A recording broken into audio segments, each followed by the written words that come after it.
Salut à tous et bienvenue pour un nouveau numéro de Biathlon en live, votre podcast 100% biathlon. Après quelques semaines de vacances, l'équipe est de retour donc pour un nouveau tour de l'actualité. Et pour m'accompagner aujourd'hui, il y a toujours le seul, l'unique, le mister statistique de la bande, Emeric. Salut Emeric. Salut Romain, tu vas bien? Bien et toi, ouais, t'as passé de bonnes vacances? Ouais, de bonnes vacances, puis heureux de revenir pour parler biathlon, quoi. Oui, c'est ça exactement, merci d'être là encore une nouvelle fois Emeric. Avec plaisir. Ensuite, elle a été présente lors du dernier podcast pour évoquer donc, le biathlon dans son pays d'adoption. C'est Aurélie qui est avec nous. Salut Aurélie. Salut Romain, salut Émeric. Salut. Salut. T'as passé de bonnes vacances? T'as pu profiter du soleil norvégien là-haut? Oui, j'étais passé des vacances en Norvège, Covid oblige, et bah, c'était sympa, très bien. C'est sympa, très bien. Bon, t'as un très beau cadre, je pense, pour profiter du soleil là-haut, je pense. Oui, quand le soleil est là. Exactement. Oui, quand le soleil est là, exactement. Et aujourd'hui, nous ne sommes pas trois, comme habituellement, mais nous sommes quatre avec une nouvelle chroniqueuse. Comme ça, la parité est parfaitement respectée. Elle nous vient du Jura. Elle l'a déjà dansé jusqu'au bout de la nuit avec Laura Dahlmeier. Elle chante à la gloire de l'équipe de France féminine. Mais ne lui dites surtout pas qu'elle idolâtre Justine Breza, car elle pourrait vite monter dans les aigus. C'est Marine qui est avec nous. Salut Marine. Salut Romain, Ça va? ça va? Merci pour cette présentation. Ouais, c'est avec plaisir, avec plaisir, Marine. Donc merci d'avoir accepté donc, notre invitation. Et donc je ne l'ai pas dit donc, dans cette superbe présentation, mais tu gères également un groupe de supporters pour Justine Breza et Julia Simon. Et d'ailleurs, donc notre prochain podcast sera dédié donc à l'une de ces deux biathlètes. Mais voilà, nous n'en sommes pas encore là. On en parlera plus tard, car aujourd'hui donc nous allons faire donc un nouveau tour de l'actualité donc de ces dernières semaines, car oui, même durant l'été. Il se passe des choses sur la planète biathlon. Donc on vous a regroupé toutes les dernières actus. On va les aborder, les décortiquer et même en débattre entre nous quatre. Et donc à la fin de ce podcast, on le clôturera avec un quiz orchestré comme d'habitude par Emeric. Bon, Marine, Aurélie et Emeric, vous êtes prêts? Prêt? Toujours prêt. On est prêt. Ok, bon bah c'est parfait. C'est parti, jingle.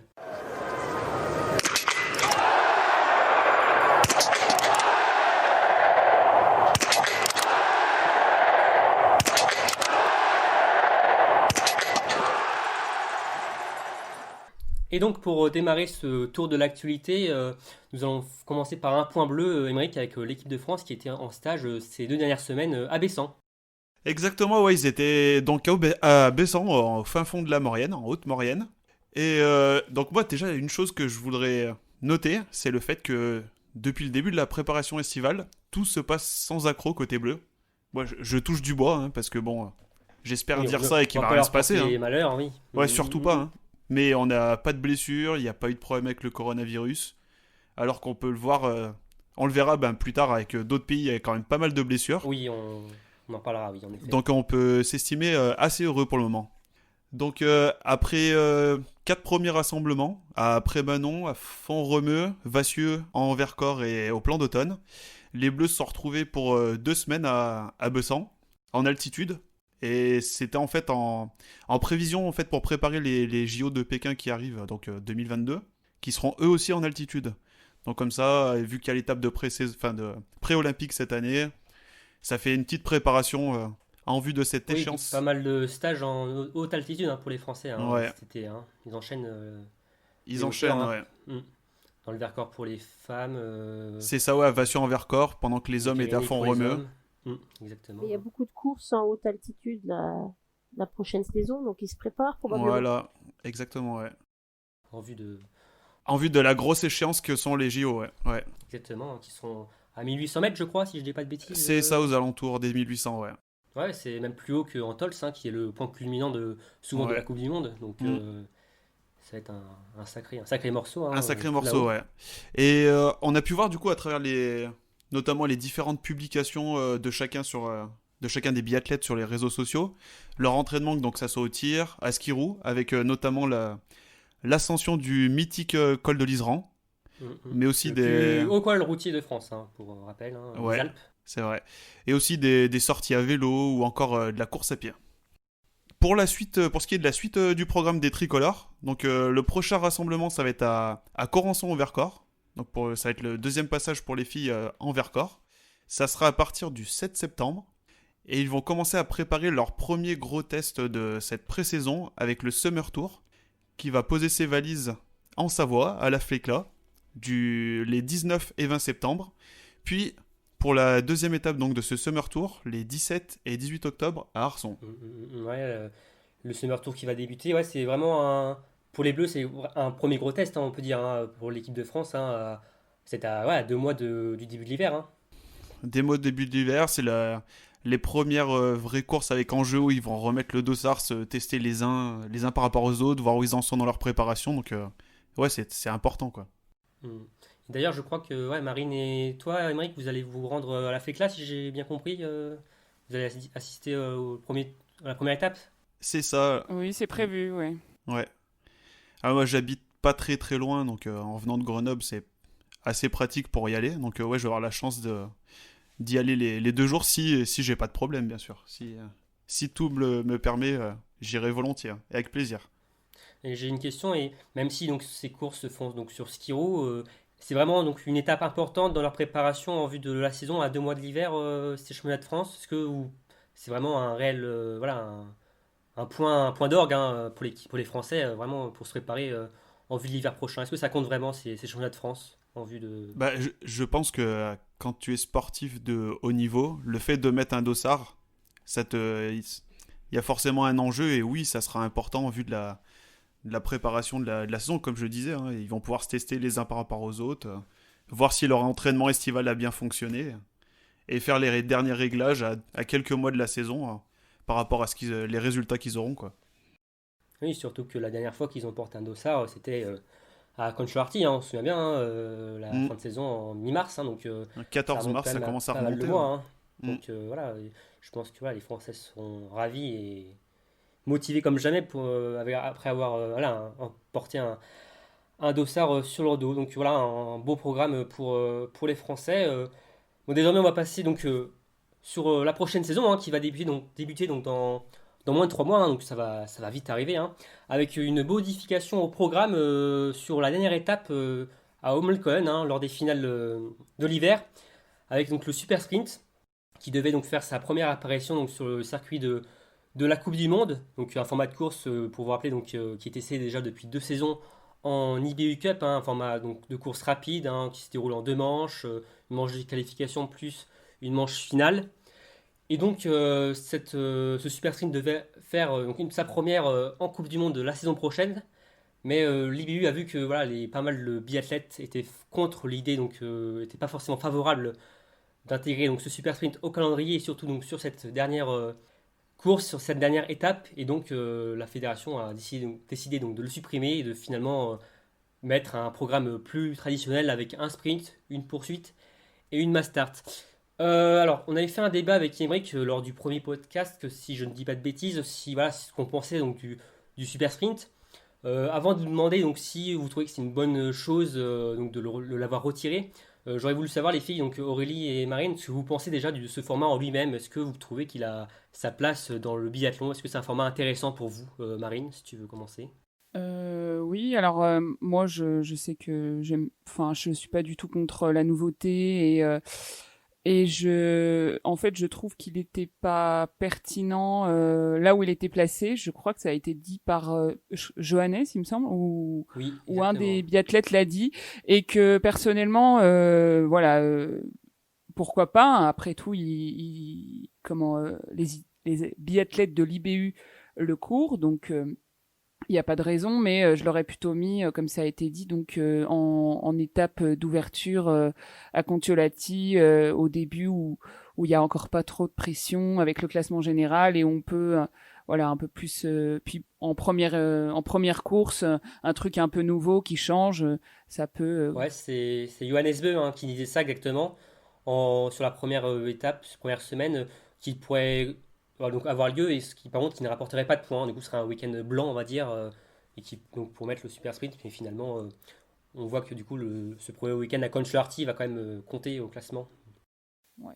Ouais, pourquoi pas, mais voilà, c'était en tout cas une très mauvaise idée à mon avis de le mettre sur la dernière semaine où tout va se jouer parce que faut pas se mentir, les classements c'est de plus en plus serré, donc ça se joue toujours dans les dernières courses. Si tu sais que t'as loupé le gros globe à cause du super sprint que t'as jamais couru de ta vie avant en Coupe du Monde, parce que ça aurait été la première fois, même si il y a des super sprints sur les shows de l'été, c'est pas le même format du tout.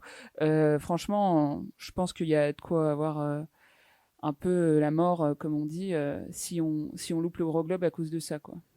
Mais on a vu lors du dernier hiver justement que les gros globes se sont joués sur la toute dernière course, hein, que ce soit pour les garçons ou pour les filles. Aurélie, toi, t'en penses quoi du coup de ce format de course? Est-ce qu'il a sa place pour toi dans le biathlon?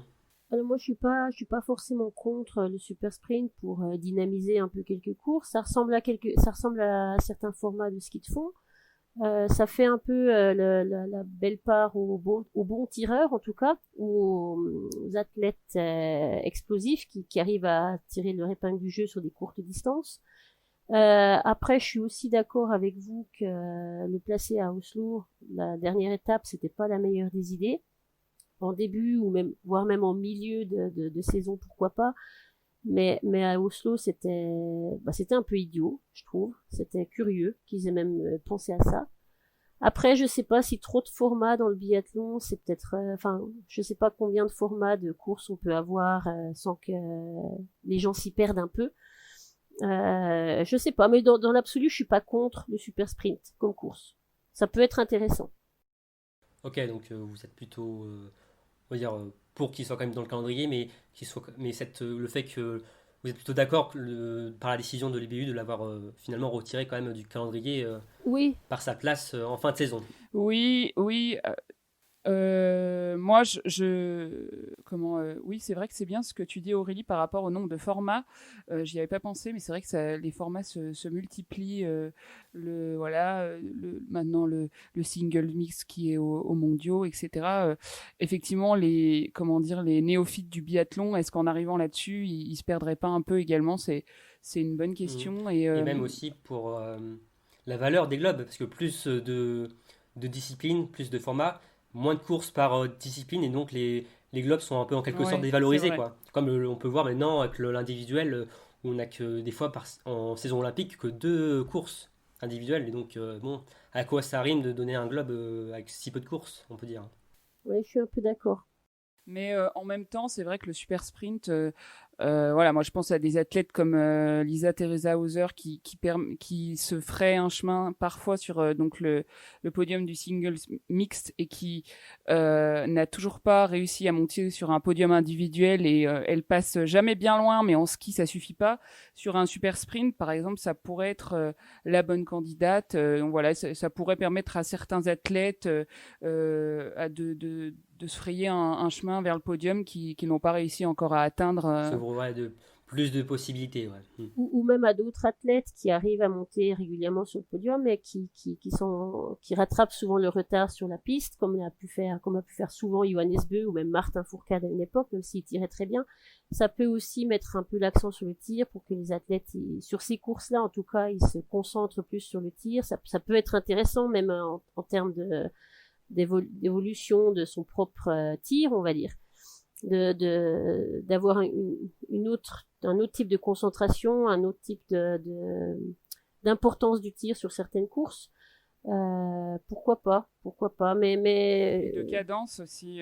ouais, Parce de que cadence. Et puis c'est plus dynamique quand même pour le coup. Et puis pourquoi les qualifications, c'est assez intéressant aussi, je trouve, d'avoir des qualifications ou éliminations.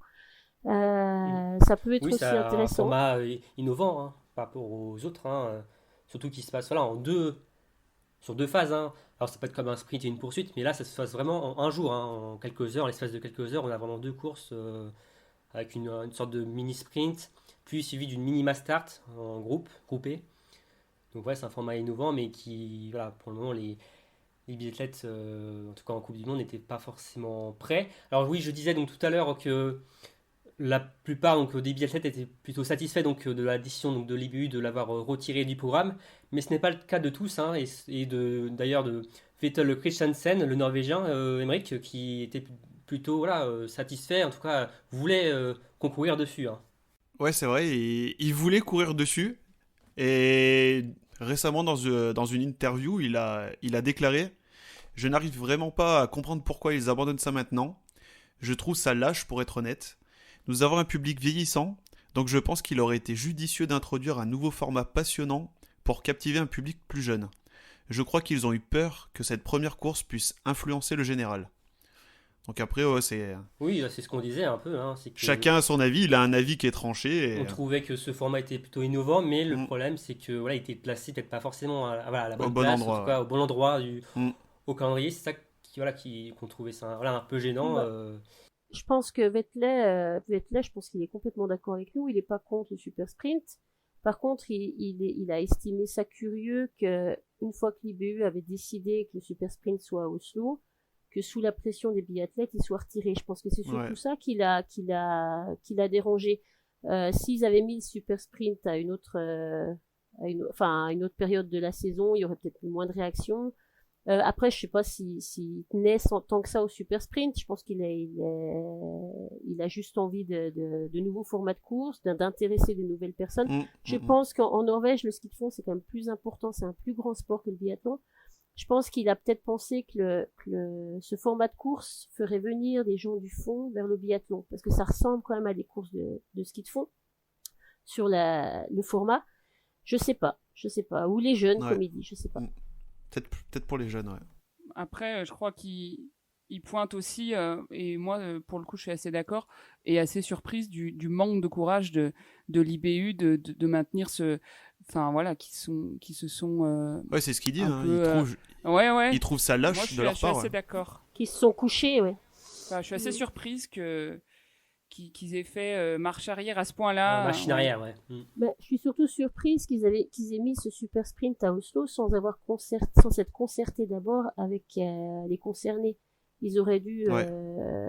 effectivement pas demander les 130 biathlètes ou 260 biathlètes de la Coupe du Monde de donner leur avis, mais il y aurait dû peut-être avoir une meilleure concertation, savoir si c'était actuel ou pertinent de mettre un super sprint et de le mettre en fin de saison, avant de de les mettre devant le fait accompli, puis finalement de le retirer. Je sais pas. Je pensais dans la manière ou dans la forme, ça a été mal fait, on va dire. Un peu amateur. Ouais, c'est vrai, Ça c'est a vrai. pêché un peu, ouais. C'est vrai, bon bah, Ce qui est affaire à surprenant de la part de l'IBU, je trouve. Ouais, en effet, je trouve aussi. Parce qu'ils ont l'habitude justement Enfin, il me semble qu'ils ont l'habitude d'être assez en concertation entre les différents partis concernés, voilà. ouais. Il y avait aussi un petit truc aussi qui nous perturbait en quelque sorte, hein, c'est aussi la place dans le calendrier, hein, la place de l'étape de Pékin pré-olympique, hein, qui intervient seulement une semaine après celle des mondiaux, hein, donc ça aussi on trouvait ça bizarre, on en parlait en amont, hein, que voilà, qu'il y aura 2 semaines de championnat du monde et qu'ensuite on enchaîne dès la semaine suivante avec Pékin, avec le voyage, et ensuite 2 semaines de pause pour la 9e histo. Donc voilà, on s'interrogeait aussi un peu sur cette place, hein, mais voilà, affaire à suivre, hein. De toute façon, on verra après pour le super sprint. Ouais. Il va sans doute venir C'est sur le circuit de la probablement, Coupe du Monde. c'est probablement pas le cas, mais quand tu regardes le calendrier comme ça, t'as un peu l'impression qu'il a été fait un peu à la va-vite quand même. Enfin, il est pas très cohérent, je trouve. Il y a des endroits avec peu de pauses, euh, beaucoup de formats de course. Il y a 4 week-ends de suite en décembre, il me semble. Après, enfin, je sais pas. Il y a probablement des bonnes raisons hein, à ce calendrier. Il a sûrement pas été fait à la va-vite, mais à le regarder comme ça, il est pas très, il semble mal fait. Il Je donne sais pas. l'impression. Ouais. Ouais, Et justement, on va encore parler de ce calendrier, hein, car alors, on vient d'en parler, il y a une modification donc, dans le programme pour le super sprint Holmenkollen, mais il risque aussi d'y avoir d'autres modifications dans le programme, car oui, on a appris il y a quelques semaines que l'IBU planchait donc, sur différents scénarios donc, pour l'hiver prochain, car oui, avec donc, la crise sanitaire que nous connaissons, l'hiver pourrait être grandement perturbé, et donc la fédération travaille, se prépare à différents plans pour que l'hiver, voilà, la saison se ressemble à quelque chose, hein, qui aille au bout. Et donc, il y aurait donc différentes solutions, différentes possibilités, comme par exemple qu'on ait plusieurs étapes donc, sur un même site, ce qui malheureusement engendrerait de la suppression donc, de certaines étapes, malheureusement. Donc, pour ce qui est donc, de la première partie de la saison pour le mois de décembre, on en saura déjà beaucoup plus dans quelques semaines, à mi-septembre, je crois. L'IBU va communiquer, on saura donc comment va se dérouler cette première partie d'hiver et on croise les doigts donc, que le Grand Brandon donc, reste au programme. Alors, j'ai pas de questions à vous poser sur ça, mais bon, je pense qu'on va devoir quand même se préparer à vivre un hiver assez particulier avec peut-être des changements dernière minute, hein, comme on a vécu l'hiver précédent, même si on voit que voilà, la fédération prend quand même ses précautions, hein. Donc je ne sais pas ce que vous en pensez, mais il va falloir s'accrocher, hein. Moi, après, je vais faire partie du clan des optimistes pour la saison prochaine. Je me dis que ils ont déjà eu... on a déjà eu le cas, du coup, dans la saison dernière avec 2 étapes à huis clos et une qui a été annulée. Et je pense qu'ils vont se servir de cette expérience qu'ils ont eue sur ces 3 étapes-là pour réussir à faire quelque chose qui va se dérouler de la meilleure des façons. Et je me fais pas trop de soucis sur le déroulé de la saison. Alors, il y aura peut-être des changements, oui, mais à mon avis, il y aura pas d'accro, quoi. Tout va bien se passer pour Oui, moi, tu je penses pense. qu'on aura une saison à 11 étapes ou à 10, 11 étapes, quoi, voilà. Ouais, peu importe où elles vont se passer, mais je pense que la saison va aller à son terme et Bon, il y aura on espère, pas hein. de couac. Après, voilà, l'IBU travaille aussi beaucoup avec les organisateurs donc, des étapes, hein, parce qu'on sait que voilà, recevoir la Coupe du Monde, ça a un coût, surtout sans spectateurs. Donc forcément, quand tu ne peux pas remplir ton stade ou même être, du coup, être à huis clos, forcément, c'est compliqué. Donc voilà, l'IBU, comme je Ah, le ça, disais, donc ça a oui, coûté très oui. cher à Holmenkollen, par exemple, qui a dû avoir une subvention Une de aide de l'État l'État. ouais, pour rentrer dans tes coûts. Et les gens qui travaillaient à Holmenkollen ou même dans les équipes de biathlon ont dû être mis au chômage technique. Comme ça, c'est l'État donc qui paye leur chômage technique et pas les fédérations. Donc ça a un coût énorme qui met en péril, on va dire, l'économie après des Des comment ça s'appelle? organisateurs. Des organisateurs, voilà, merci. Par contre, je pense que oui, la saison va sûrement se passer, mais elle sera peut-être moins prévisible, on va dire. Il y aura probablement des changements, peut-être des changements. Ce sera peut-être moins, comment dire, calé par rapport à d'habitude. Et après, voilà, on peut Le voir aussi biathlon. comme... Oui, vas-y, Marine. J'allais dire le biathlon, c'est imprévisible. Et ben voilà. Tout à fait. Comme, oui, c'est ça exactement, mais comme la crise sanitaire aussi, comme on peut voir dans certains sports, quand il y a quelques cas, on annule des courses, on retire des équipes. Ça va être ça aussi la grosse interrogation, hein. Qu'est-ce qu'on va faire si on a des cas dans une équipe, sur une étape, des organisateurs? Est-ce qu'on va maintenir le week-end, les courses, on va retirer toute une équipe? Ça va être aussi ça, peut-être qui risque de perturber pas mal les week-ends, hein. Je ne sais pas ce que vous en Je pensez, pense que mais s'il y a un cas dans l'équipe, admettons dans l'équipe de France, il me semble que toute l'équipe de France qui ils vivent un peu les uns sur les autres. bah, Ouais. et du coup, ça risque un peu de tronquer la saison. Bah, Si, ça risque surtout de fausser le général. mm. Ça aussi, ouais, Ils qu'il vont peut-être faut. essayer Mm. d'optimiser pour être dans des logements Ouais, séparés, ce genre ils de vont sans choses. doute Bon, se enfin, mettre, ouais. ils vont sans doute se mettre dans une bulle sanitaire, peut-être pendant tout l'hiver, je pense, comme on peut voir on a vu comme dans le final Hate en Ligue des Champions, les équipes sont restées voilà, en bulle sanitaire, mais bon, là, c'est tout un hiver pendant 4 mois, ça Ouais, risque quand même d'être un peu plus compliqué. regarde pareil dans le basket. Ils sont dans une bulle. Ça fait déjà 1 mois et demi qu'ils sont dedans et ça va durer jusqu'à fin octobre. Donc ils peuvent prendre exemple, tu vois, déjà là-dessus. Ouais, c'est exactement. Oui, c'est vrai. Eux, ils sont un peu dans le même cadre, hein. 4 mois et demi à peu près de bulle. C'est pas rien non plus, hein. Après, le désavantage du biathlon, c'est que c'est pas que au même endroit, quoi. Oui, Là, la NBA, c'est 4 mois de bulle, mais au même endroit. oui, il va falloir se déplacer de pays en pays et même il y aura sans doute aussi des règles sanitaires par pays à respecter qui vont devoir être prises en compte également. Donc, pas mal d'interrogations, hein. Là, les IBU se creusent les méninges, hein, pour qu'on ait une saison potable, en tout cas une saison qui ressemble à quelque chose pour l'hiver prochain, mais également donc, qui se creuse les méninges pour l'été 2021, Émeric, hein, avec donc l'IBU qui réfléchit à un mini circuit estival. Est-ce que tu peux nous en dire un peu plus sur le sujet? Ouais, pas de souci. Donc, comme tu le dis, il y a l'IBU qui planche actuellement sur un mini-circuit, donc un championnat du monde, si on peut appeler ça comme ça, estival, de biathlon d'été, à Skirou, et qui rassemblerait donc 3 shows urbains qu'on a l'habitude de voir depuis quelques années, qui sont donc le Blink Festival en Norvège, le City Biathlon de Wiesbaden, et celui qu'on aime bien chez Biathlon Live, c'est le Martin Fourcade Nordic Festival. Donc En effet, on l'aime bien. l'objectif, ça serait donc à la fin de ces trois étapes, de déclarer un champion du monde de biathlon pour la période estivale, ouais, à roulette. Ouais, comme une saison hivernale, comme une saison Voilà. hivernale, quoi. Voilà, Euh, exactement. Ça serait une bonne chose, ouais. Ouais. Ouais, du coup, alors vous, justement, vous en trouvez que c'est une bonne idée, cette intention, en tout cas, de l'IBU de créer un mini-circuit estival? Alors, je veux pas griller la priorité aux filles, mais ouais, moi je suis 100% pour qu'il y ait du biathlon, enfin un vrai championnat l'été, même plus gros que ça. Moi, j'adorerais voir ça, suivre ça tout l'été, parce que Hmm. la grosse coupure qu'on a entre mars et Ah oui, bah, début 8 mi-décembre, mois, hein. 8 mois de pause, hein, je pour trouve 4 ça mois de long, et compétition. ouais, voilà, 8 mois sans biathlon, c'est très très long, et puis avec tous les problèmes de réchauffement climatique, tous les trucs comme ça qu'on a, le fait qu'il y aura de moins en moins de neige, je pense que d'ici, bah, peut-être pas rapidement, mais à moyen long terme, on arrivera peut-être un jour où on aura peut-être que du biathlon l'été, quoi. Donc Ouais, ça va s'inverser, quoi. On aura Et peut-être un 2-3 mini courses circuit d'hiver. l'hiver. Ouais. Voilà, c'est ça, voilà. exactement. Et pour moi, ouais, ça peut être que ça serait super, quoi.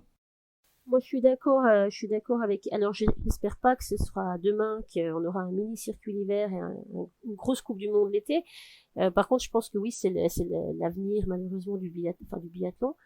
Je trouve aussi que c'est une bonne idée parce qu'on en parlait aussi tout à l'heure, parce que ça leur permet de se mettre en compétition entre eux, de mettre un dossard et puis s'estimer dans les conditions de la compétition.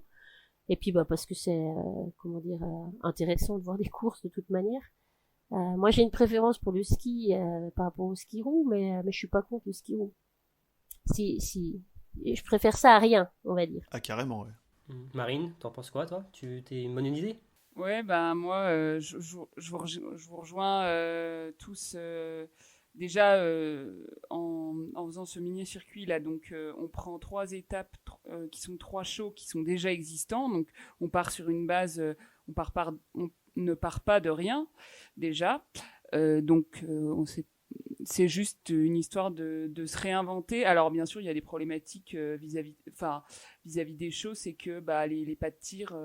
Bon, bah, il n'y a que 8 cibles, donc, et pour l'instant, c'est très peu de participants, donc il y a quand même Des adaptations à choses faire, ouais. voilà, On des peut pas adaptations accueillir à faire. un plateau complet qu'on a en Coupe du Monde, hein. On peut pas accueillir 100 athlètes sur une Oui, mais course, ça va hein. évoluer, je pense. Ou alors, il faut faire voilà, des modifications, mais en tout cas, effectivement, comme ça a déjà été cité forcément, donc maintenant ça devient un petit peu la croix et la bannière pour avoir de la neige. On a vu cette année à Oberhof comme c'était compliqué. Moi j'ai vu sur l'étape d'IBU à Minsk, la fin il skiait vraiment sur Une bande de sur neige. presque sur une bande de neige. Franchement c'était assez flippant et donc Ils ont relocalisé oui. 2 fois aussi, ouais, cet hiver en IBU. En IBU Cup. Ouais, ils ont zappé la Pologne, je crois, et puis ils ont zappé L'Estonie. Une étape allemande, je crois, hein. L'Estonie, Oui, il y avait oui. Otepää. Ah oui, El Otepää, Harbor. ouais. Harbor, Je pense. sais pas trop comment ça se prononce, mais Oui, Harbor et Otepää. Mais- Ouais. Ouais, c'est ça. Donc, oui, ça fait beaucoup. Mm.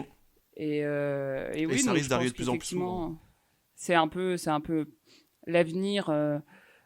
Oui, on peut dire l'avenir et puis aussi en termes d'audience, voilà, il y a des gens, la neige, tout ça, ça leur parle pas. Ils la voient jamais. Bon bah, il y en a qui sont bretons, ils la voient jamais, mais c'est pas grave. Mais Je ne me sens Mais pas non, du tout mais visé. mais c'est vrai, ça leur parle. C'est pas leur Oui. milieu, même s'ils habitent. Enfin voilà, quand tu C'est vrai suis, qu'il neige très ok, rarement mais il y en a, ça en leur Bretagne. parle pas du tout et c'est pas leur milieu. Et faire quelque chose l'été au soleil, etc. Et ben ça peut peut-être plus correspondre à un nouveau type de public. Toujours pareil, on parle d'une évolution un peu du biathlon pour bah toujours plus le populariser parce que bah c'est vrai que la neige ça reste un milieu. Enfin voilà, pas tout le monde n'est initié quoi. D'ailleurs, tu parlais de Bretagne, mais il y a un un club de ski roue, ski biathlon dans le Morbihan. Je sais pas si vous savez. Oui, si, j'ai vu que c'est assez récent, mais j'ai vu ça, oui. Donc il y aura peut-être des futurs talents bretons qui sont sur la Coupe du Monde dans pas très longtemps. Voilà, Hein. Romain Le Biavant, Par exemple, futur champion du monde. on le salue. Donc voilà, Du vous coup, êtes le tous. ski roue, Oui. ça s'ouvre à beaucoup plus de personnes parce que tu n'es plus obligé d'habiter dans un endroit qui a un vrai hiver. Tu peux faire du ski roue toute l'année, même s'il n'y a jamais de neige. Donc ça ouvre forcément plus de clubs. En dehors de la Norvège où il y a de la neige toute l'année, enfin toute l'année non, mais tout l'hiver. Mais dans le reste de l'Europe, tu peux faire du ski roue quand tu veux, à la place du ski de fond. Donc voilà, vous êtes tous, pour la plupart, donc En tout cas, Oui. ouais. Oui, vas-y. Je pense qu'on est tous curieux de voir ce que l'IBU a en faire. Oui, donc on ne sait pas encore tout à fait ce que va en faire de ce mini-circuit estival, hein, l'IBU. Hein. Pour le moment, on va dire que ce n'est qu'une ébauche, hein, avec quand même 3 socles solides, hein, que sont le Blink Festival, le City Biathlon et le Martin Fourcade Nordic Festival.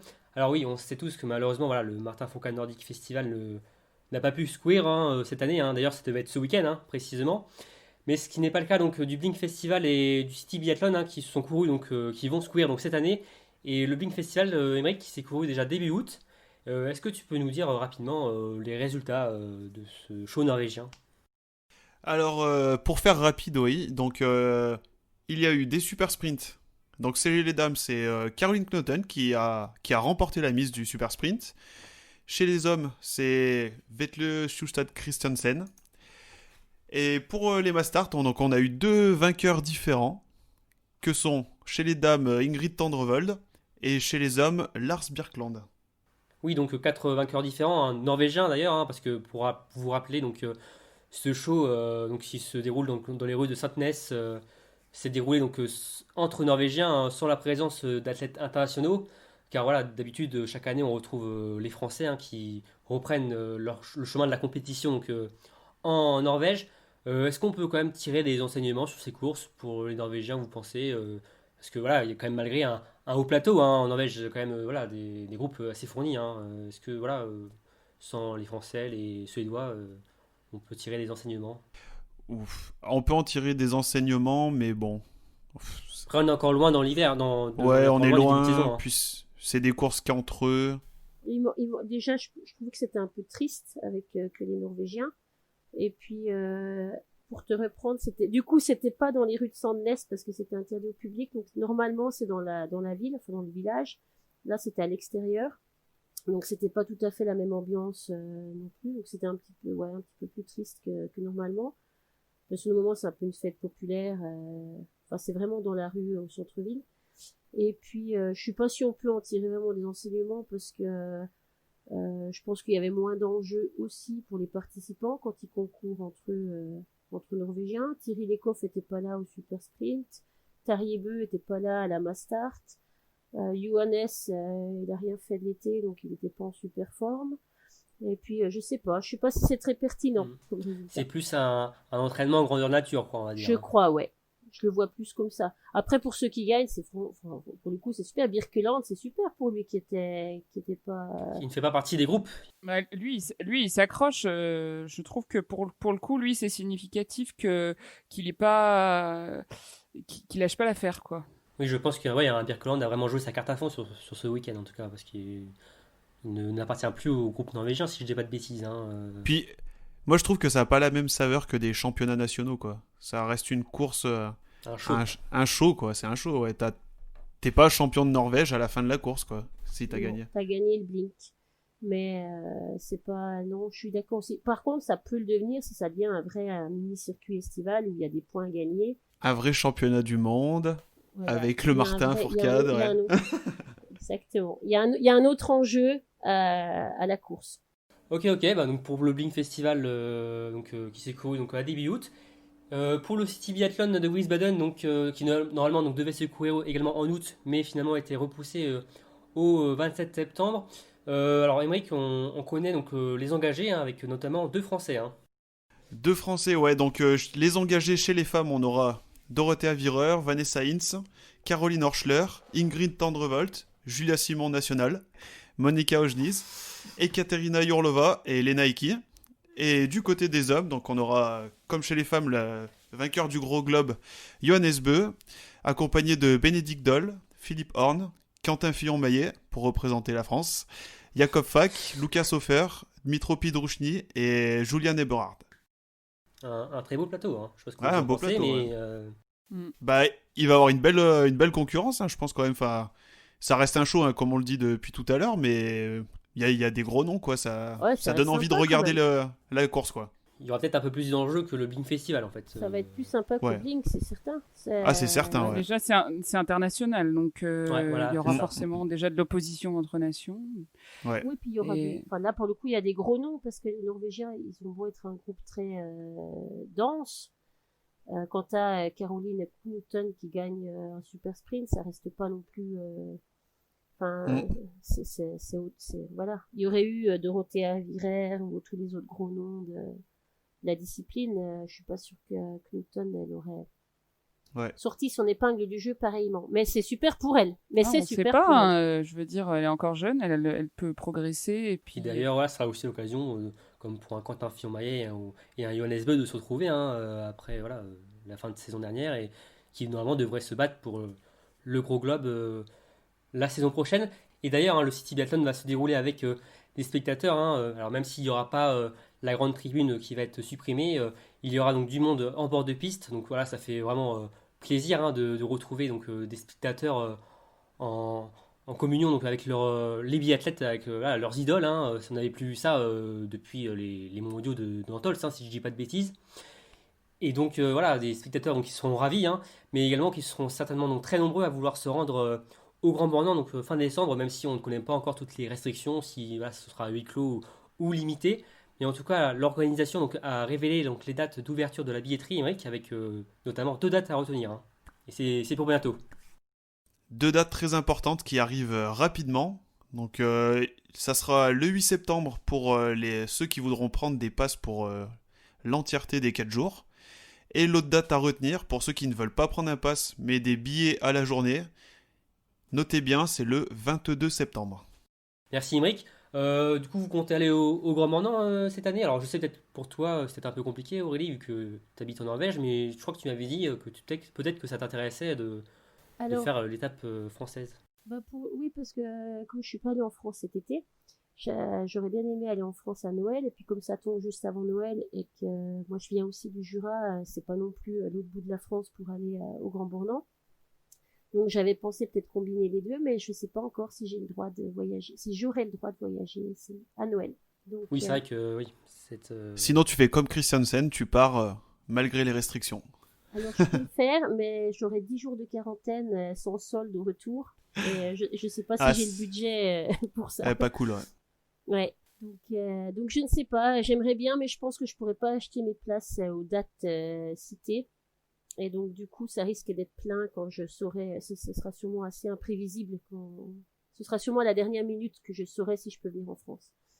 Donc je ne sais pas. Ceci dit, peut-être que les gens ne vont pas se ruer dessus cette année avec C'est possible. les conditions. On ne sait pas hein, comment ça va se passer. C'est vrai que d'habitude, ça part très très vite, notamment le week-end. Les sprints, il y a toujours des billets en vente, même juste avant.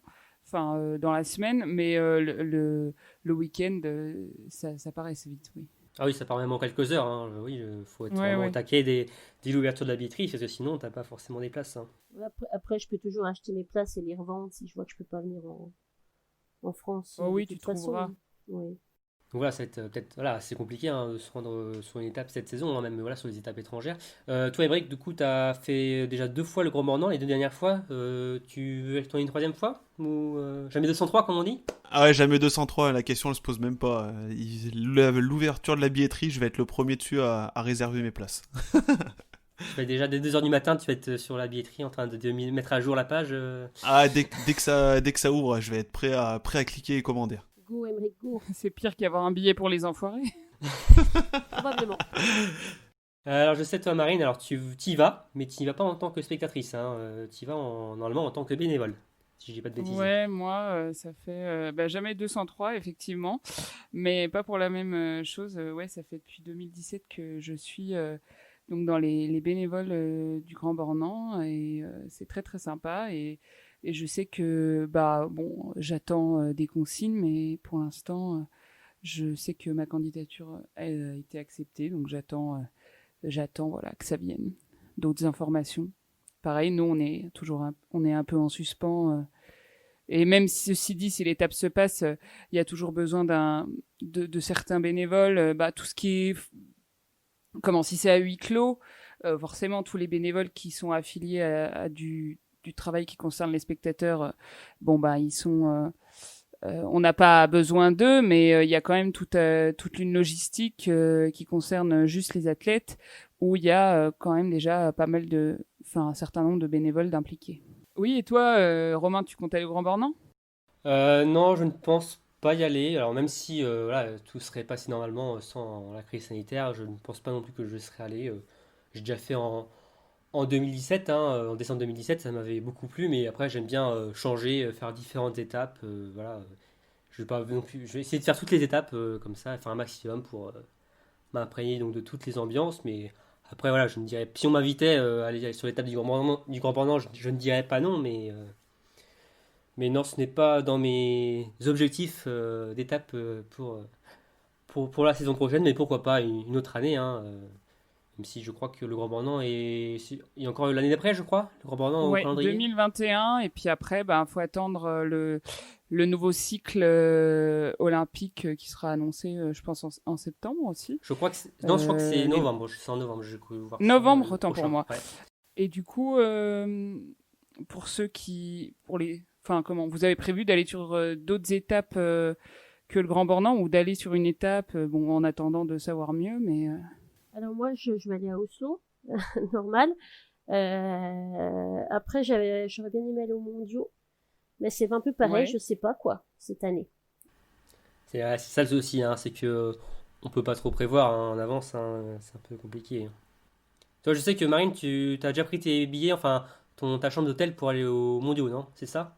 Ouais, j'ai bien fait de réserver avec annulation gratuite. Pour l'instant, j'ai rien payé. Voilà, j'ai réservé pour la deuxième semaine à Pokljuka, mais donc les championnats du monde. Mais pour l'instant, j'ai pas pris de billets d'avion, et puis les places sont en vente qu'en septembre, donc on verra. Mais effectivement, ça semble quand même un peu compromis. Surtout pour l'instant, ça changera peut-être d'ici là, mais les Français n'ont pas le droit de séjourner en Slovénie actuellement. Ah oui, d'accord. Ok, donc pour le moment, Ouais, c'est encore loin, il faut voir, mais Mais il peut se voilà, c'est passer vrai que c'est beaucoup de choses, encore hein, loin. ça Donc change tellement vite que sur le papier, on va dire que j'y vais. En tout cas, j'ai très envie d'y aller, et j'ai déjà réservé mon logement. Mais voilà, advienne Ah, que pourra. je suis jeune aussi, moi, j'ai réservé aussi mon logement, mais je crains qu'il y ait que des Norvégiens là aussi cette année. Comme, pas comme les autres années justement, mais je crains que cette année, j'irai quand même, je pense, mais bon, c'est un peu triste aussi, un peu comme les Blink, c'est pas pareil. Et toi, Émeric, toi, tu as une étape que tu aimerais faire, hormis celle du Grand Bornand? Comme toi, j'avais pris mes places l'année dernière pour Oslo, Ne me parle pas de donc malheur. normalement, elle devrait être. Je devrais pouvoir m'en resservir cette année. J'ai les billets d'avion. Ouais, On va voir si on va pouvoir s'en servir cette année, mais si je peux, retourner à Oslo. si ça a lieu, si j'ai le droit d'y aller, si j'ai le temps d'y aller, j'espère pouvoir retourner là-bas, quoi. Ouais, ça va être très compliqué, je pense, pour cette année pour s'organiser. Enfin, oui, On verra. pas trop se faire d'espoir en tout cas, hein, parce que bon, ça change tellement vite, je l'ai dit. Et d'ailleurs, Exactement. très bonne transition, Emmerich, tu parlais d'Oslo, de la Norvège. On va s'attarder sur deux Norvégiennes, hein, dans le pays donc d'Aurélie, hein, l'adoption, évidemment. Donc deux Norvégiennes qui ont fixé leur objectif pour la saison prochaine. Donc je parle de Marte Olsbu Rosseland et de Ingrid Thundervold. Donc je sais pas si ça vous parle, ces deux noms-là. Oui, non, non.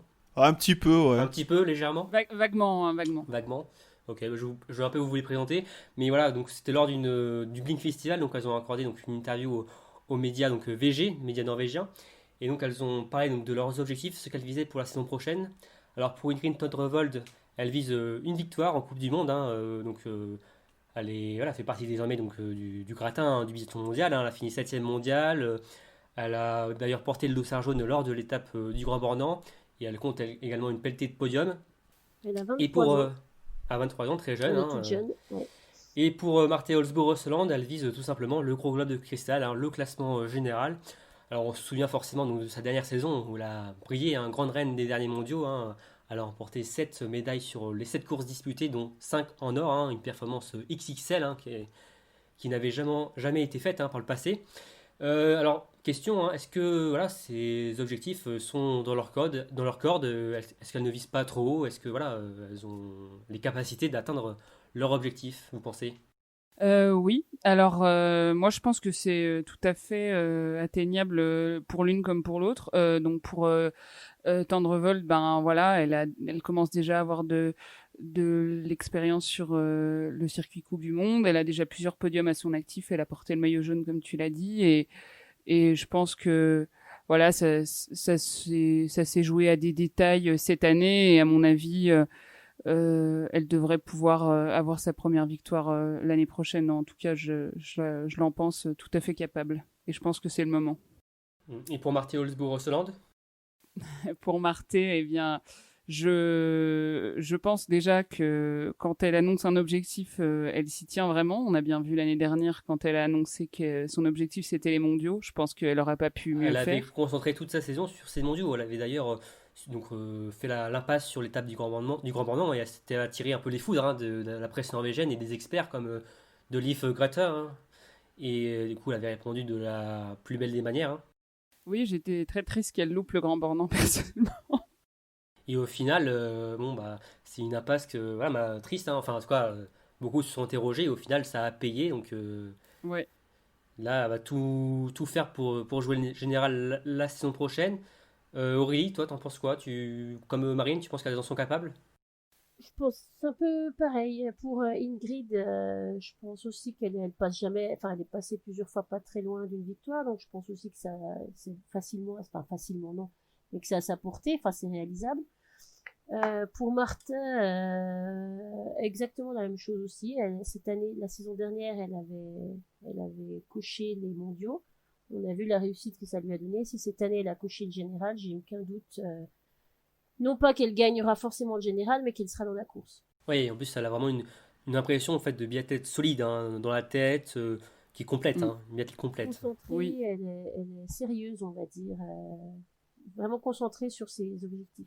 Ouais, en plus, on sent vraiment qu'en fait, elle n'a pas grillé les étapes, elle s'est construite vraiment petit à petit. Je crois qu'elle parlait qu'elle a eu un déblocage lors des mondiaux d'Oslo, hein, si je dis pas de bêtises, sur le relais, je crois. Ou si, je sais plus si c'est Thierry Ouais. Lecoff. Oui, Ah, je C'est confonds ça. peut-être. C'est ça, non? C'est Marthe. C'est Marthe? Oui. Elle disait ça.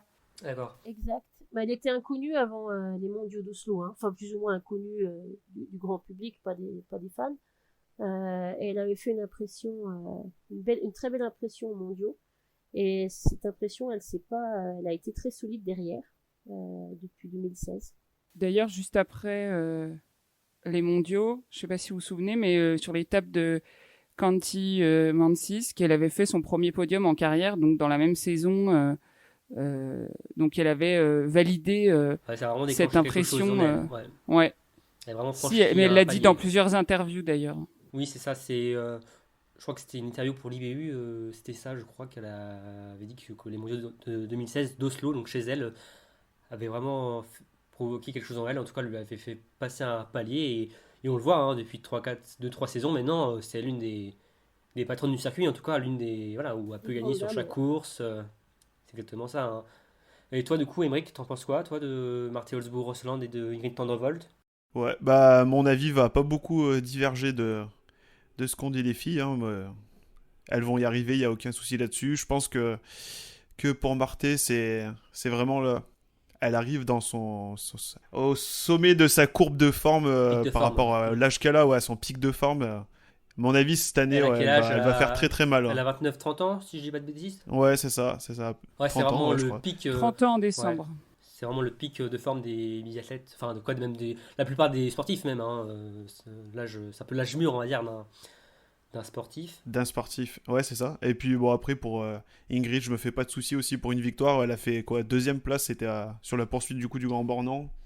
Une victoire dans la saison, ça devrait le faire avec un week-end de compétition en plus en ouverture. Ça lui fait encore une chance de plus de Si gagner. ça continue à progresser dans ce sens, Voilà. ne pas rayer les Ouais. étapes, normalement, voilà, elle devrait Elle atteindre cette devrait victoire. arriver. Et même Ouais. pourquoi pas mieux après dans l'avenir, en tout cas, Ouais, voilà. Et puis après, c'est tout ce qu'on le souhaite. Hein. juste pour ajouter, moi, il y a ma petite préférée, Tyrrell, on n'en a pas parlé, mais j'attends beaucoup d'elle cette saison. Cyril, elle a aussi 30 ans. Elle a eu 30 ans cet été, je crois, au mois de juin ou juillet. Elle a joué le général jusqu'au bout. Elle fait un podcast avec Ingrid et j'écoutais le podcast juste après la fin de la saison. Je les écoute donc maintenant, comment on dit, en retard, on va dire. Et elle disait qu'elle était très agacée parce que tout le monde, en revenant de Finlande, tout le monde qu'elle croisait quand elle faisait du ski roue lui disait ah, c'est dommage ces 3 dernières balles. Hein. Elle disait qu'elle en avait ras-le-bol, qu'elle était très très au courant, que c'était très dommage d'avoir perdu le gros globe sur 3 balles, mais qu'elle en pouvait plus que tout le monde lui parle de ça. Ça va être la remotiver, hein, la montée à bloc pour. Et elle s'est exprimée d'ailleurs à ce sujet ou pas sur ses objectifs de l'année prochaine parce que justement ça m'intrigue Pas un encore, peu je de crois. savoir comment elle va réagir à ça, à cet échec, parce que effectivement elle avait le gros globe entre les en tout cas au bout de sa carabine sur le dernier tir de la poursuite à Contiolati, et puis voilà, elle l'a laissé échapper. Personnellement, j'aurais bien aimé qu'elle le gagne pour que ça change un peu, parce que j'aime bien qu'il y ait un peu de diversité, mais oui, enfin, moi j'ai hâte de voir comment elle va réagir et j'espère qu'elle sera dans la bagarre. Ouais, c'est celle que j'attends le plus pour moi chez les Norvégiennes Ouais, aussi. c'est vrai. Je l'ai Ok. pas vu, je l'ai pas vu s'exprimer sur ses objectifs de l'année. Je pense qu'elle est un peu le type qui peut-être, j'allais parler norvégien d'un seul coup, qui peut-être veut pas trop se mettre la pression, qui tolère peut-être un peu pas très bien la pression. Contrairement à une Marthe, je pense, qui du coup elle se met des objectifs et puis elle fonce pour réussir ses objectifs. Je pense que Tyrrell c'est peut-être pas la bonne méthode, enfin qui lui convient peut-être moins bien. Mais bon, je suivrai l'affaire si jamais elle se positionne sur ce qu'elle attend de l'année. Mais je pense qu'elle joue le général aussi, hein, même si elle l'avoue pas. Elle a le niveau pour. Hein. Puis tout le monde va l'attendre pour ça, hein, je pense. Hein. Ouais. Bien sûr, c'est la tête d'affiche de l'équipe norvégienne, même s'il y a Marthe qui est juste derrière. Mais elle a dit qu'elle l'avait assez mal vécu, enfin elle l'a souvent dit qu'elle avait assez mal vécu quand Tora Berger avait raccroché les skis à la carabine, qu'elle était passée la leader de l'équipe féminine. Elle a été de la propulsée Norvège. devant, ouais. Ouais, Mm. et qu'elle l'avait assez mal vécu, elle n'était pas prête pour ça. D'un seul coup, c'était elle qui récupérait toutes les interviews d'après-course. Il y avait Trop de pression, trop jeune. trop de pression, les gens commentaient toutes ses erreurs alors qu'elle n'était pas prête pour être en tête d'affiche. Donc je sais pas si elle vit très bien ce type de pression. Si ça lui réussit, on va dire. Et pourtant, elle est devenue championne du monde de sprint chez elle, hein, à Oslo, hein, on se souvient. Hein. Et pourtant, ça n'a pas forcément été un palier. En tout cas, ça n'a peut-être pas permis d'être avoir plus confiance en elle. On a vu quand même que les courses suivantes, même les saisons suivantes, c'était pas encore ça, hein, au niveau de la régularité. En fait, Elle avait même Mm. dit, le lendemain du sprint, elle avait même dit, mais la poursuite, je m'en fiche. Enfin, là, j'ai gagné les sprints, j'ai pas du tout la tête à courir la poursuite. Je suis championne du monde, j'ai pas, enfin, elle avait, c'était tellement grand qu'en fait, elle avait plus, même Elle était vraiment déjà satisfaite de sa d'attente. performance. Ouais. Voilà. Ouais. Elle s'y attendait peut-être pas forcément, non, c'est ça? Non, je pense qu'elle s'y attendait pas. Et puis bon, il y a aussi le fait de gagner à domicile. Elle vient d'Oslo en plus, donc c'est vraiment à domicile. Enfin, à côté d'Oslo, elle vient, à côté derrière Holmenkollen. Donc pour le coup, il y a vraiment toute ta famille qui est là, il y a tous tes amis, je pense qu'il y a un peu d'âme en plus quand tu gagnes chez toi. Et je pense que c'était la surprise était tellement grande, la fête était tellement énorme qu'elle avait pas du tout la tête à courir la poursuite le lendemain. Oui, puis après, ça dépend pour quels athlètes, mais il y en a, quand ils gagnent un titre, ils se disent que le reste, c'est bonus, quoi. Ouais, ça soulage finalement, il y a moins de pression. Pour s'enlever un peu de pression, après, parce que pas tout le monde n'est Martin Fourcade, donc voilà. En l'occurrence, ça peut effectivement décharger une certaine pression et se dire, bah voilà, j'ai fait ce que j'avais à faire, et puis si je fais autre chose de très bien dans le reste de la semaine, bah ce sera super, quoi. Bah, je le remarque souvent, ce genre de réaction pour les athlètes qu'on attend beaucoup au tournant. En fait, ils ont une grosse pression et puis une fois qu'ils ont gagné une course, dit bon bah j'ai au moins réussi ça, et du coup ils partent un peu plus confiants sur les courses d'après. Enfin même chez Martin, il me semblait qu'on le voyait souvent. On l'avait vu au JO par exemple, en Corée. J'avais eu l'impression qu'une fois qu'il a eu gagné une course, il avait les épaules un peu plus Ouais, un point moins en moins. lestées. Ouais, un point au moins. Voilà, en tout cas que voilà, même si elle n'a pas gagné le Gros Globe la saison dernière, Thierry Legoff, on espère quand même qu'elle pourra confirmer sa dernière saison, hein, qui avait été quand même très régulière, et voilà, on espère pour elle qu'elle pourra se battre de nouveau pour le Gros Globe. Désormais, on va terminer ce tour de l'actu avec 5 infos en bref, 5 news qui ont retenu notre attention également, et on va débuter, Émeric, avec un point blessure, hein, et avec l'hécatombe du côté de l'Allemagne, avec 4 Allemands sur le carreau, hein. Hécatombe, tu fais bien de le dire, ouais, c'est bien le bon mot parce que on totalise pas moins déjà que 5 biathlètes allemands blessés passés par la case d'infirmerie depuis la fin de la saison de Coupe du Monde. Donc pour commencer, on a eu au courant juin Caroline Horschler qui a ressenti des douleurs au dos et qui a décidé de prendre un peu de repos. Elle s'est cassé une côte. Elle s'était cassé une côte et là elle a ressenti des douleurs, donc elle a décidé de prendre donc du repos. Ensuite, on a Philippe Navrat qui lui s'était fait opérer d'une hernie inguinale au mois de mai et qui va devoir subir une seconde opération d'ici quelques jours. Troisième blessée, la plus récente, c'est Vanessa Hintz qui a fait une jolie chute qu'on a pu voir sur Instagram, une jolie chute en ski roue en montée. Elle s'est blessée donc à la cheville gauche et va devoir marquer une petite pause pour quelques temps. Ensuite, on a eu la jeune Vanessa Voigt qui, lors d'un rassemblement à Ruhpolding au mois d'août, a ressenti des douleurs à son épaule droite. Donc elle a passé des examens et il s'est révélé qu'elle doit se faire opérer. Donc elle aussi, elle va être sur le carreau pendant quelques temps. Et le cinquième biathlète donc, qui était blessé, lui par contre sort de l'infirmerie, c'est Philippe Horn qui était blessé au genou gauche courant juin. Ouais, donc du monde, hein. Du côté de l'Allemagne, il y en a de la casse, hein, ce qui, comme on disait au début du podcast, il n'y a pas en France pour le moment, il n'y a pas de bobo, on touche du bois. Il y a également du côté de la Suède avec pas n'importe qui, hein, Stina Nilsson qui est blessé, qui n'a malheureusement pas pu participer aux championnats nationaux. La sensation ouais, de cette fin de cette post-saison, en fait, ouais, Stina Nilsson qui avait annoncé son passage du fond au biathlon, donc qui s'est malheureusement blessée lors d'une sortie d'entraînement en ski roue, elle aussi à Östersund. Elle a chuté, s'est blessée au coude, s'est même fracturée du coup. Et comme tu le disais, donc elle n'a pas pu prendre part aux championnats de Suède qui sont déroulés hier au moment où on enregistre ce podcast, donc le 28 août.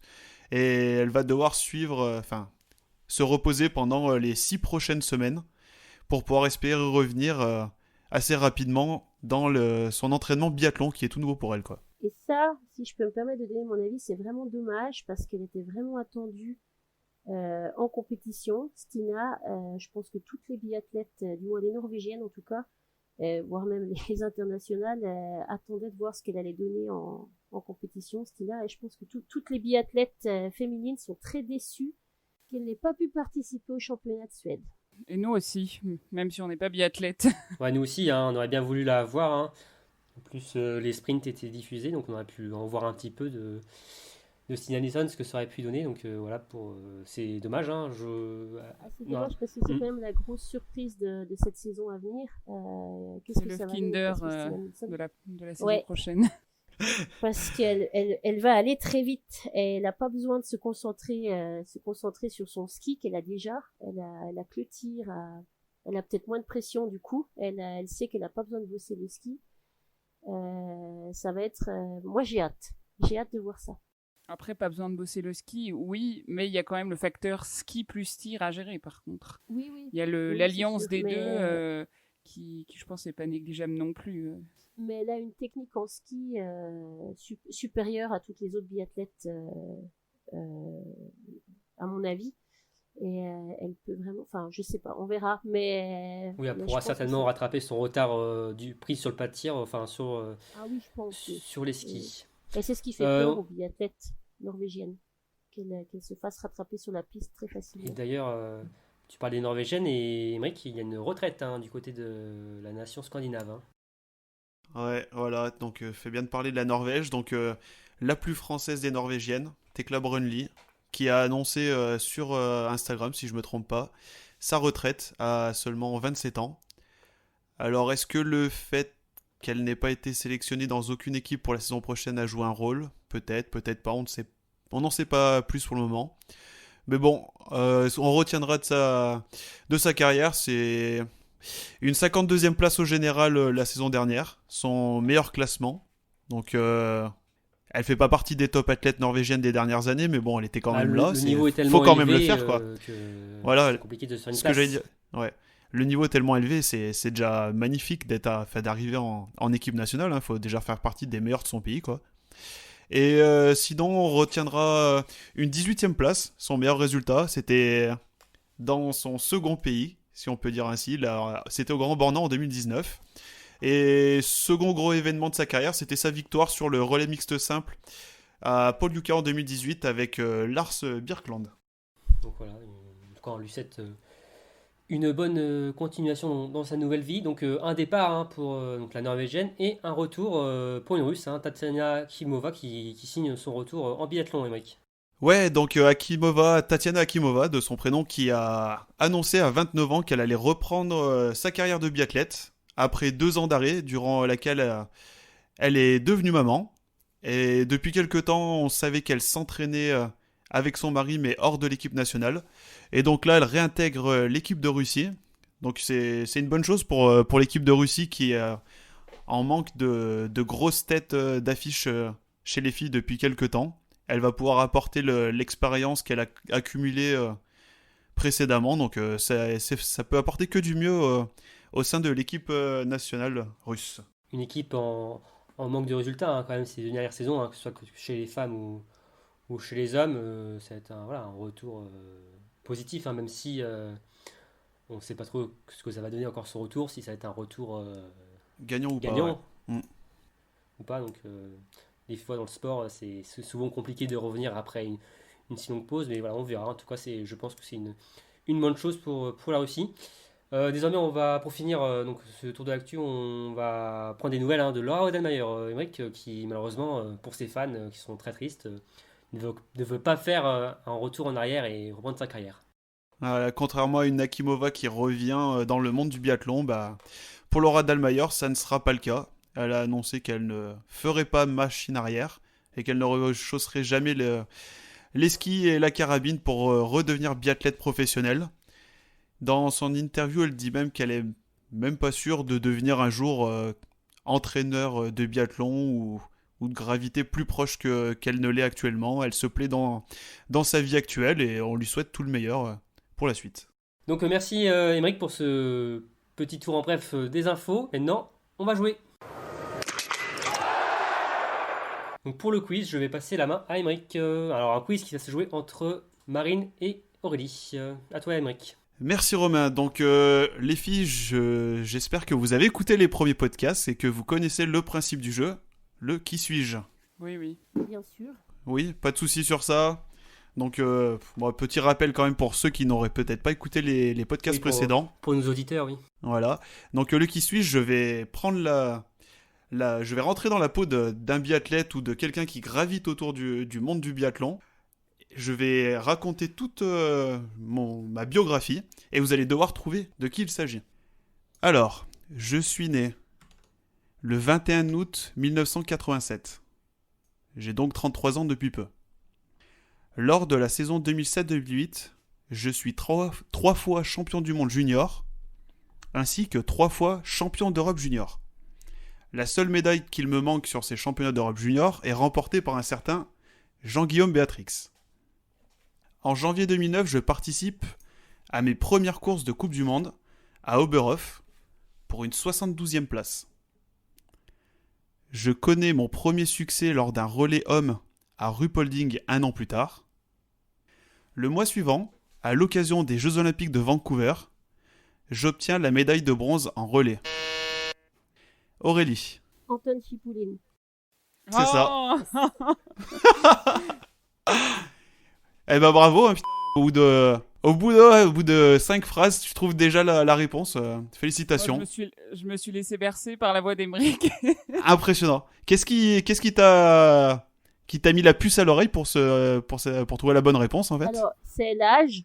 Enfin, comme ça, tu peux un L'âge, peu ouais. cadrer l'âge du biathlète. Et puis, c'est les JO. Ouais. Parce que les cours juniors, tout ça, moi, j'ai jamais suivi. Donc, ça, j'ai zappé. Je me suis pas concentrée là-dessus. D'accord. Et puis, j'ai noté les indices sur ma feuille. Parce que j'ai pas révisé, mais j'ai une feuille avec un crayon. Où je dessine. D'accord, Elle a pas révisé, mais elle a une feuille de pompe. Non, j'ai pas une feuille de pompe. J'ai une feuille de notes. Mais j'ai surtout dessiné dessus. D'accord, bon, en tout cas, très impressionnant. Hein. Bravo. Oui, impressionnant. Ta deuxième victoire consécutive. Ouais. Hein, Ouais. Après la victoire face à Romain, la victoire face à Marine. Mais qui va pouvoir la battre? Ouais, qui va pouvoir la battre? Invincible, quoi. Et juste pour finir, pour ceux qui connaissent pas trop Anton Chipoulin, je vais juste y aller assez vite. Donc, poursuivre, lors de la saison 2010-2011, je remporte ma première course en Coupe du Monde, le sprint d'Anterselva. Aux mondiaux de Ruhpolding en 2012, je décroche ma première médaille individuelle en remportant le bronze sur la poursuite. Au JO de Sochi 2014 dans mon pays, parce que depuis le début, en fait, j'avais pas dit de quelle nationalité j'étais, donc Oui. là, vous aurez pu avoir un assez gros Tu indice. m'as pas trop quoi. aidé. Hein. J'ai... Donc au JO 2014 dans mon pays, j'échoue de peu au pied du podium de l'épreuve du sprint avant de remporter avec Usyugov, Volkov et Malichko la médaille d'or sur le relais. Titre qui depuis m'a été retiré à cause de mon poteau Usyugov. La saison suivante, je réalise peut-être ma meilleure saison. Je remporte 2 courses. Je suis médaillé d'argent de la poursuite des mondiaux de Kontiolahti et m'adjuge le petit globe de cristal de la Mastart.